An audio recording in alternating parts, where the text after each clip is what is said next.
Hi everybody, my name's Suzanne Rowe and I've been asked to talk about breeding for changes in enteric methane emissions, in particular to give a workshop on how one might go about measuring their own flock for methane, how to get direct measures and how to convert them into breeding values. So these are the questions that have been posed recently. What is enteric methane? And it's simply the gas that's emitted by ruminants as they digest feed, in particular complex feeds like grasses. Why does it matter? Well, it matters because 70% of agricultural emissions come from enteric methane and a third of all greenhouse gas emissions in the country. And there's a global agreement for all countries to reduce their methane emissions within a certain time frame. So it matters to us in the agriculture industry because we have those targets too. We have targets to meet and we need to reduce enteric methane emissions. What's being done about it? Well, there is the emissions trading scheme. There is a climate change partnership with Hiwaka Ekanoa that are looking at how farmers can know their numbers and reduce their numbers. But from my perspective, we're working on research, and for me in particular, I work with breeding, and I'm looking at ways to lower methane emissions using breeding. So the questions that I'm going to answer today, the things that we're going to look at is, I want breeding values for my animals. What now? What would I do? What will it cost? If I do measure my animals for methane, what can I expect? What does measurement day look like? If I get my animal measured, when would I get my BVs? What would I do with them? How would I use them? And in the Q&A session later, if needed, we can talk about how the government might recognise the commitment from the industry by the use of breeding values and what other options might be available. But I'm going to start with, how do I get methane breeding values for my flock? And you can either have a direct measure of methane, and we've been using rapid measures. So that's a portable accumulation chamber, which is a 1 hour measure of methane. And we've been using it using a trailed unit. So that's 12 chambers on a trailed unit that can go to any farm in the country. And we've been mixing that direct measure with genotyping animals and getting a genomic breeding value. The cost for a direct measure is $30 per animal for that animal measured in a chamber once for 1 hour. Genotyping at the moment, you can get over 40,000 markers for less than $30, so $25 to $30. So actually, for a similar cost, you can get a genomic breeding value. And as I say, at the moment, what we're encouraging is that you get a core of your flock measured and the remainder of your flock breeding values using genomics. So where to start? Beef and Lamb have set up a website. It's called www.methanebv.co.nz, and if you go to that website, there's a form and you can register interest. So if you want your animals measured, you can put in an expression of interest, just a few short details, but also on that website is an operating protocol. There's a technical note on there, there's Q&As, and you can basically find any information that you need to register interest. Once you've registered interest, you'll get a phone call from this chap, Neville Amies. He runs the timetable, he books the runs in. PAC stands for Portable Accumulation Chamber, and that's the trailer. So he chats with interested breeders, and he also organises the allocation of animals. So he takes the information and sorts the animals into the groups that they'll be measured in. So once somebody has the information that they require, they've decided that they want to book in, and they've booked in with Neville, the baton gets passed to Barry Van Vliet, and he coordinates the field work with farmers and breeders. So he will call you up and talk about pre-feeding, weighing the animals, setting up the trailer, what's needed, and generally he's the one that's going to be coming up your driveway to measure your sheep, although there are other technicians involved. So as I said, on the site, on the Methane BV site, there's a bunch of frequently asked questions. There's a SIL technical note and a standard operating protocol, but the general message is that animals must be fed well prior to measures. You won't get a good estimate of your methane ranking if the animals aren't fed well. and we try to discourage any major events for 3 weeks prior. So that's things like shearing, which change the intake of the animal, drenching, zinc bolusing, anything that might change the digestion of the animal and therefore alter their methane emissions. So for preparation for measure, 3 weeks out, they should be grazed on good cover. Select a minimum of 120 animals, so we don't like visiting a farm for less than a day and a half's work. It's really hard to get the trailer set up and unpacked for less than that.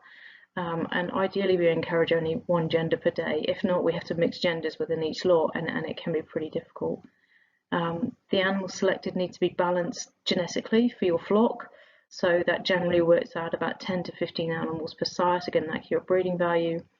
And we want a range of BVs, so we don't just want to measure all the high production BVs, but we really need a range so as we don't get a bias creeping in from production. A couple of weeks prior to measurement, we ask people to provide animal IDs and the size of those animals and live weights to Neville, and he will use that information and he will allocate into groups. And he'll make sure that no sire is over or underrepresented in each group, and that the live weights are roughly the same in each group. And a group or a lot is 12 animals that are going to be measured together at the same time in the trailer. And we ask 1 week prior to measure to graze on pasture with as near ad lib conditions as you can possibly get. Then the day before, the trailer is going to rattle up your drive. It's big. It's 8.6 meters long and 2.3 meters wide and 2.3 meters high, and it's just over a couple of tons. So it's a reasonably big trailer to get in and set up. So hopefully somewhere where we can turn around is appreciated. Barry or whoever's driving it will arrive and set it up, and they need decent lighting, a power supply, a hose pipe so they can clean down, and really importantly shade from sun and cover. The valves and the seals really suffer from either freezing temperatures, and the sheep really suffer from high sun because the chambers get too hot. So it's really important for animal welfare that we get shade. It's really important from a filter and a valve and seal point of view that things don't get too wet and they don't get too cold. The height of the working area, ideally a covered yard, a shed, needs to be around 3.5 meters high, so people aren't banging their heads when they're opening and shutting doors. And obviously we need adequate sheep yards to basically yard up the animals, put them into their groups, and just to get them organised and get them onto the trailer. On the day, animals are only to be taken off feed on the day of measurement, and that's really important. If they're taken off the night before, then it will show in the measures. The measures will be really low. It'll be really hard to sort one animal from another, and basically we'll have to stop and restart after they've been grazed. We always remove animals 1 hour before the planned start. We tend to take everything off pasture, weigh them. I'll explain why in a little while. We draft them into their groups of 12 for testing, and then groups 1 to 4, so that's the morning runs. We do eight runs a day. They'll stay off feed until they've been measured. Groups 5 to 7 will put back onto pasture. They'll be removed 1 hour before the planned start of afternoon testing. And animals for the second day will be drafted off back to pasture and brought in the following day 1 hour before we start. So in terms of measures, sheep are loaded on quietly and calmly in groups of 12. We use electronic ID capture. Air temperature and pressure is recorded, and that's really important for when we convert the gas measures into grams of methane per day. All door seals are checked to ensure that everything's sealing properly, and we use an Eagle 2 monitoring device. It's something that's used in mines to detect methane. It's a pretty sensitive device. We calibrate it daily using known gases, and we use it to measure methane, carbon dioxide and oxygen. And we measure that at 0, 25 and 50 minutes. So the oxygen is really important because that's a measure of how much oxygen is left in the chamber, and we watch that very carefully. So once we have a 50-minute measure, animals are released, and then the gas measures are sent back to Neverlemes for processing, and then they're sent on to the SIL bureaus involved to load them into SIL and to get processed. So I'm just going to play you a really quick video of Barry loading animals onto the trailer, just so you can get a real flavour of what actually happens. And you can see here we've got the Eagle monitor, that's the yellow box. We've got the green pipe, which exchanges air and makes sure that the air exchange is complete after each sheep. We've got pressure seals, and I will just play this and give you an idea of what actually goes on.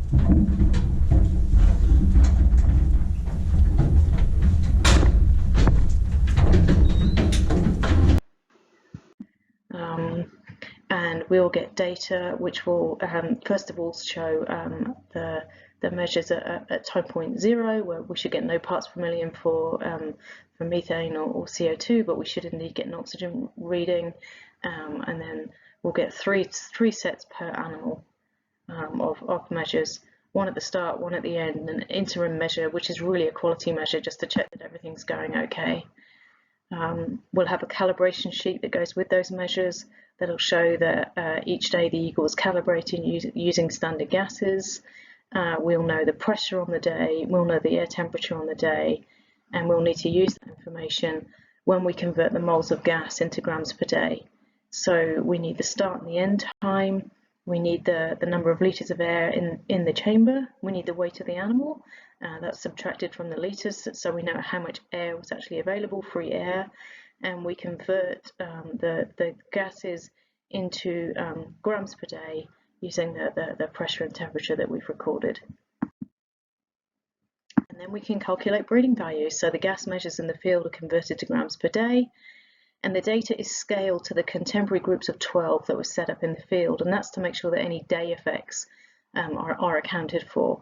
The data is also adjusted for the time of feed, because methane goes down the longer they are off feed, so each round has an adjustment so they can be compared. And the breeding value is estimated with the beef and lamb genetic engine, and they're run weekly at the moment, and the BVs become available with your other BVs through your bureau or however you normally obtain your BVs. And obviously genomic BVs will be available for all your genotyped animals. So what do they mean? Well, they're an indication of how your animals compare for absolute or total methane emissions per day. So we take the amount that's emitted in an hour and we scale it up to a daily emission, and we convert it to grams, and then we use that to compare the animals. So an animal with lower methane will have a negative breeding value, and that's really important. So ranking goes from a low number to a high number, less is best. These breeding values don't account for feed intake or size of the animal, and they're not yet included in an index. Now that means that when you look at them, you need to look at them in context of your other performance data. So this is a relatively old actually chart just showing you the percentile bands, and here the methane BV for top 5% was minus 0.88 grams. In actual fact, many flocks range from about minus 1.5 with their best sires to plus 1.5 with their worst sires. And we've measured over 10,000 animals now, and we've seen genetic variation in every flock we've looked at. So that there certainly is plenty of natural variation out there that we can exploit. So we use the methane BV alongside our performance BVs. We would encourage you first to rank your animals by performance. Choose your best animals, and then choose the ones that are also low methane. Because if you only choose on absolute methane emissions without using an index, you run the risk of just selecting for smaller animals. In the future, we'll be aiming, of course, that these are included into an index, and also that they'll be part of your farm environmental plan. What are others doing with them? At AgResearch, we actually add them into our maternal worth index. We put a value on carbon at $100 per tonne, which is high for the moment, but we're sort of looking to the future. We convert our methane to carbon dioxide equivalents using this value, and we currently value a BV of -1 gram of methane at around $6.50 in our index. That's a high value, but in our flock we're seeing very rapid change. We're seeing over 2 to 3% per year drop, and we anticipate that the pace of change in industry will probably be around 1% per year. We won't be putting on as much selection pressure in industry, but this is the Woodlands Progeny test flock, and you can see that our maternal worth is still rising. We're quite happy with the rate of gain that we're getting, but at the same time, methane is rapidly dropping from when we started to select 3 years ago. We've certainly seen in our own flocks that it's been really successful, including methane breeding values. So I'm going to end there, and I'm just going to recap by saying when we coordinate and measure methane in the field, first step is that you would go to the Methane BV breeding site. Neville Amy's books the pack runs with interested people. Barry Van Vliet coordinates fieldwork, pre-feeding, weighing, and setting up the trailer. When we measure methane, we need well-fed animals that are stress-free and haven't had any major life events in the last 3 weeks. The equipment, the Eagle 2, operates at the lower end of its range, but it's been working well to date.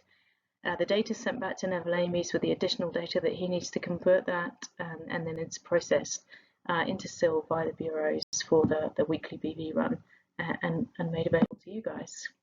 And that's it from me. So we'll have some Q&As, and I can talk about anything that you'd like to.